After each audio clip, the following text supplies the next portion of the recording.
তবে বাংলাদেশ যুবক কি অবস্থা? ডিম মাইরা তোমরা কেমন শান্তি পাইলা? ডিম নিক্ষেপ করার বিষয়টি তোমাদেরকে কেমন বিনোদন দিছে রে যুবক? কিন্তু তোমরা তো একটা ডিম মাইরা তোমাদের নিজেদের জিন্দিগি মাটারে ফিরে লাইছ। যে ডিম মারছে তার পিছনে ডিম দেওয়ার লেগে পুলিশ তাকে গ্রেফতার করছে। আর এদিকে দেশের বিভিন্ন স্থানে সঠিক নিশানা একদম নাক বরাবর ডিম নিক্ষেপ করার প্রতিযোগিতা চালু হয়ে গেছে।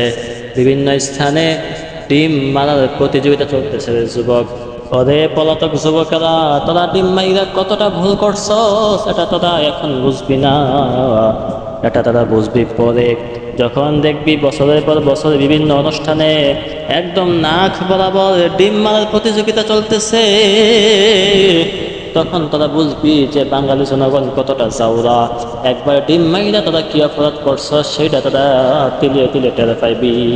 সব শেষে ডক্টর ইউনূসকে ধন্যবাদ দিতেই হয়, নিজের সফর সঙ্গীদের নিরাপত্তা না দিয়ে দেশের মধ্যে ডিম মারার প্রতিযোগিতা চালু করে দেওয়া।